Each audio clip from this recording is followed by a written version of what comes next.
was actually the smoothest one I've done so far. Almost got run over one time because it likes to back up. Ooh. Bit of a hill here. Wow. Still a little bit, but not too bad. Whew. Oh gosh. Let's just dial this around. Here I am. Whoa.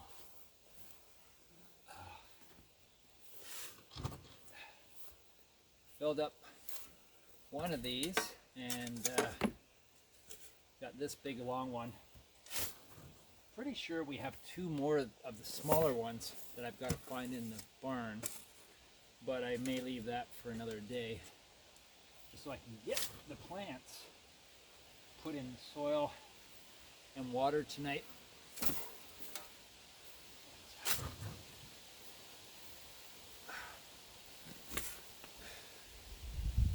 Whew. Busy days for the next while, but it's all good. Foundational work. It's very important. Lay down the, lay down the energy grid in a way, if you think of it from an energetic perspective. And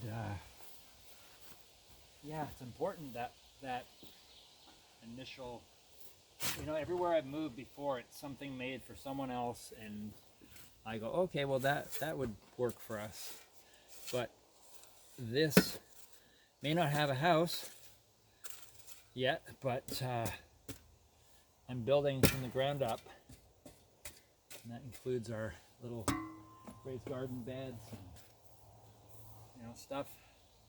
Once things are, probably I won't have, well, I'll be doing little bits of organizing in the barn here and there, but I won't be able to put full on focus into that until I've got, well, tomorrow this will be buried. I've got, I mentioned earlier, got to save up $30,000 for a well. That water flow is going to be kind of imperative. I know people that, like my friend Don, deals without a well and without electrical even. He has solar hookup. But with Raven especially, I really feel I need to have flowing water, flushing toilets. Or I may not be able to have her here. So I really want to get to that point. And I also want to get some kind of protective, kind of like a carport sort of roofing, put over my trailer for the winter to protect the roof from the snowfall and weather, the elements eroding things away, and then winterizing underneath and around. I've got a lot of research to do before the winter comes, so I'm not surprised, because it will come all too quickly. Many people have told me, and I want to get a wood stove put into a mud room, or a little entrance section that I have built, or help build, where I can have a washing machine and dryer, the wood stove, put your boots, your coats, that sort of thing. But also to prevent myself having to put a wood stove in the trailer, because upon second thought, it's like there's not much room in there anyways. You have to really watch. Like, you bring something in, you got to bring something out, or else it's just a pile. And that wood stove, even if it worked, it's just using too much space. So my creative idea was to do a 10 by 10, no permit needed, mud room.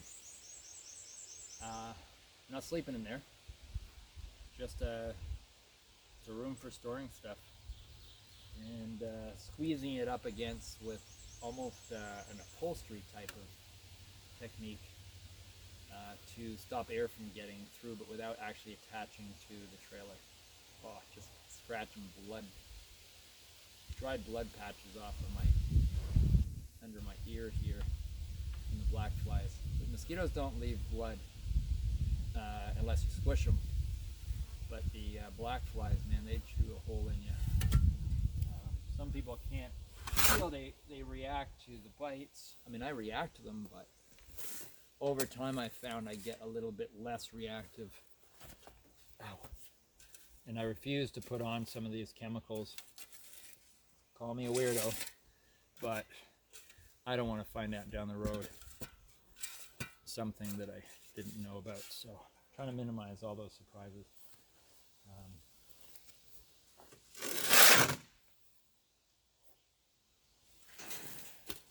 A little bit more soil here.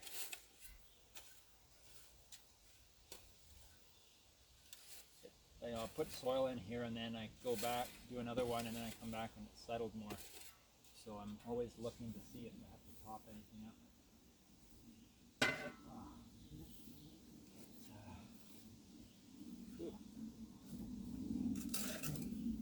I've got Raven's medicinal plants all lined up and around, ready to be either repotted or they have been. Got these kind of fabric pots, but I find the handles just fall off when you try to pick them up.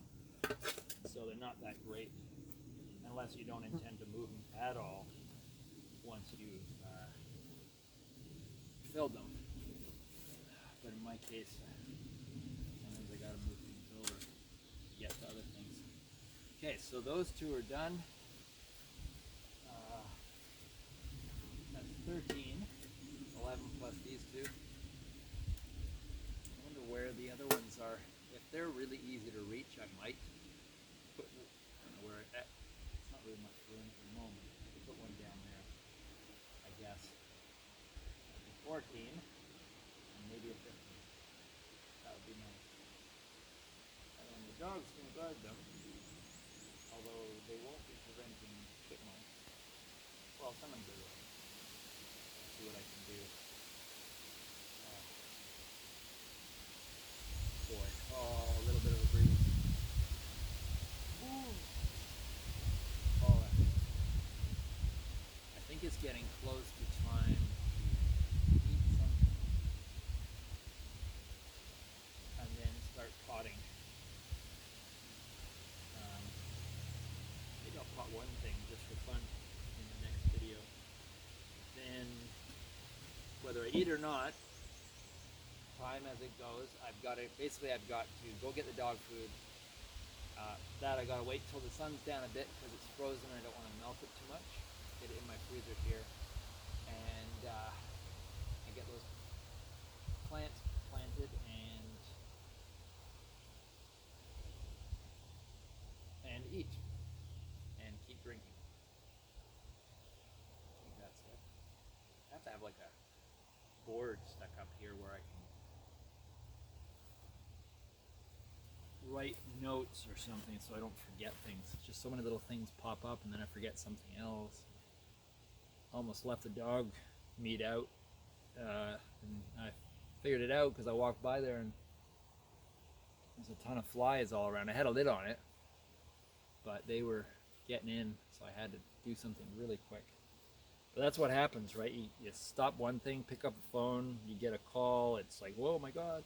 You know, you get into that, you call someone else, you make a few phone calls, you gotta end this, start that, and then you've forgotten whatever it was you're doing, and then you find out later. So,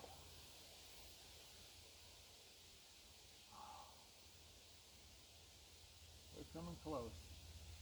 We're coming close. And I've almost got the pile out of the way for Dougie.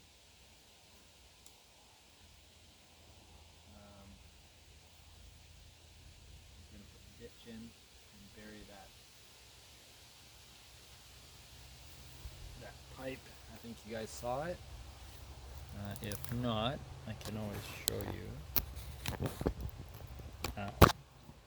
I can't remember what it's called. My electrician Michael mentioned it many times, but it's a big black tube anyways, coming across the thing here. the little red splashes on it, and it has a string going through it, so you can attach your electrical cables, I guess you call them, to the string, and that way you can pull them through. So you could have these buried 4 feet under the ground and still thread something through it later on, years later. Kind of cool, kind of very simple and basic, but it is very cool. I don't know, I find it very novel. So Doug is going to bury that tomorrow, and it's going to basically go, ditch will go right over here, and then right over to the trailer, and then branching off somewhere here over to here. And this is where I was planning to put my chicken coop, so that that little roofed in wood pile area eventually will be their chicken run. So the chicken coop will be right here, and I'm going to start storing the wood somewhere else. So it's another little tour of the yard as things happen. So those will be ditched. The ditches will be dug, they'll be put in the ditches, buried, and I can drive back and forth. It's going to be wonderful.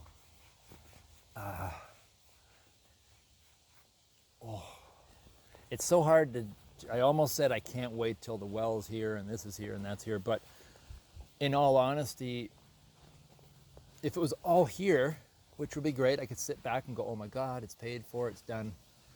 But then I'm not part of the process. And that's a large part of what I'm seeing as valuable about everything I'm going through, whether it's being bathed in bug bites, worried about smelling too much because I can't wash as often as I would, and splash water on myself, that's about it, jump in a lake. But it's important, I'm recognizing it. I'm recognizing the wisdom in this hardship, and also learning how to not let it become so difficult.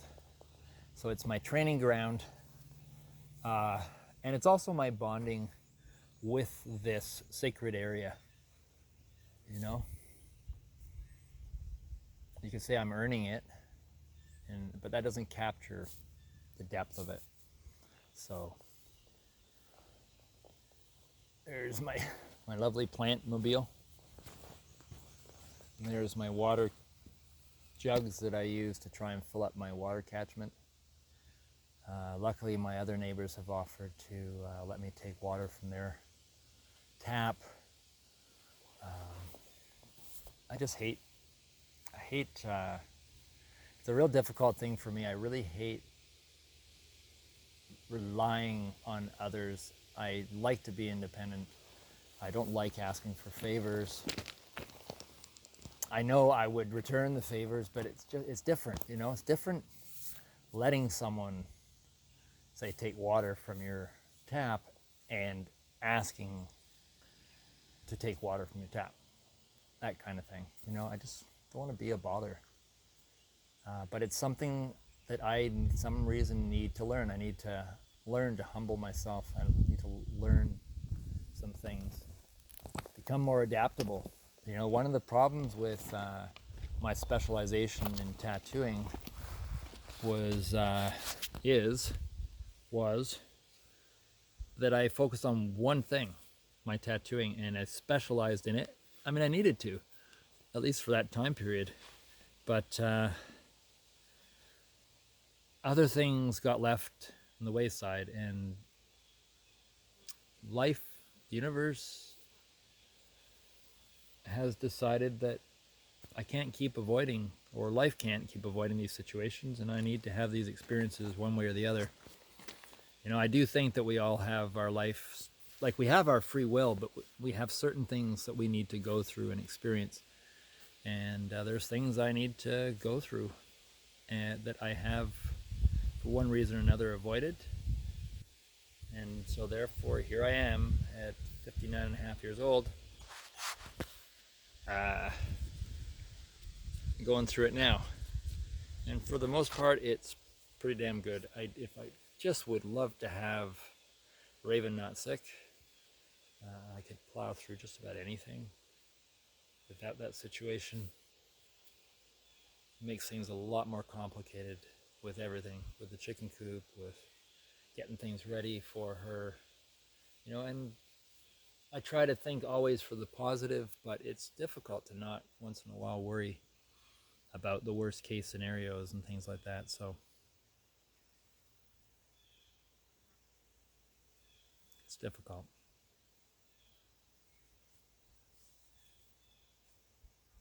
So I'm just trying to make the best world for Raven to come home to.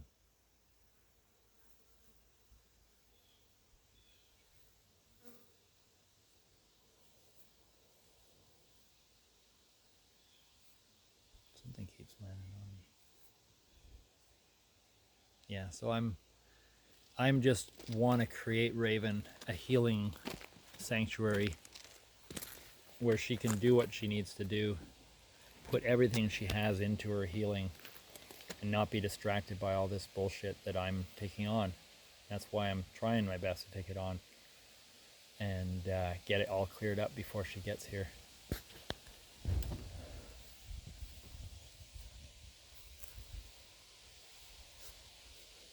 And I know it sounds kind of wimpy or something, but I'm not afraid to be alone, but I don't want to be without my love. We've always been together for 40 years. We do things together. We love doing things together. We experience things together. We share things with each other, and we love each other. We love being with each other. And I just can't imagine a reality without Raven in it. I don't want to imagine it even. So I hope to God, I pray to God that we get through this. People do. I mean, no one knows how long they live, really. Someone could walk out in front of a car tomorrow, or a subway, or whatever.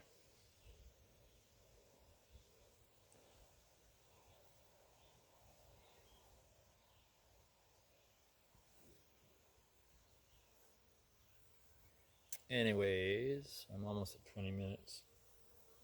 God, these black flies, man, they just go for it, man. They go for the jugular. They are vicious little things. All the energy in the world, way more energy than a mosquito. And they just, like they're pit bulls. They muscle in and they fight over, climb over top of each other and things. So, anyways, I think it's time that I maybe eat a little something and then start a little bit of the planting and then go and get my dog food. Come back and finish the planting. I think that's probably the best thing of all. One of the things I do not enjoy is that feeling and sound of a black fly getting into your ear hole there and just like bouncing around like an Indian rubber ball. And it's just, I don't know, just very annoying. Ugh. But it is what it is. And black flies must have a purpose. Someone said that they help pollinate blueberries, bushes, whatever. I haven't really researched it enough.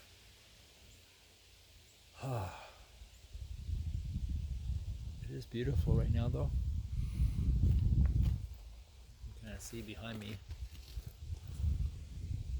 a lovely oasis.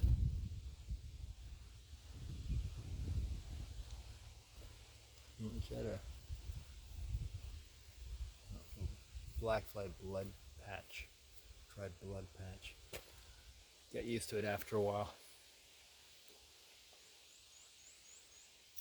Well, anyways, it's 20 minutes, 31 seconds. Ugh. When you squish one and you feel it moist, and then you kind of go, oh. Is that blood, bug juice, or a bit of each? Don't know. But it's gross enough.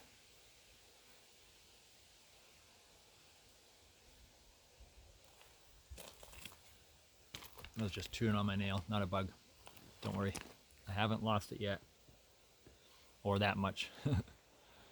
What should I eat? I do. Oh, that's right. I cooked spaghetti from the other day that I accidentally froze. And I figured, well, it hadn't been frozen before the meat, so it should be okay to eat. So that is what I'm going to do. You guys have a wonderful, wonderful day. And I'm going to do the same. I'm just waiting. Seeing it's 21 minutes and 42 seconds, I'll wait till 22. See if I come up with anything else to say while I'm scratching and waiting. Don't think so. Except that I can't wait to get those veggies into the pots. It's just going to look beautiful. I get a little worried about the demand of water from all my planting and how I'm going to keep that water flow up. I don't want to go dropping by people's places, every day to flood with water. I guess I'm going to have to get over that, find out what I can do, and maybe have a chat. Okay, guys,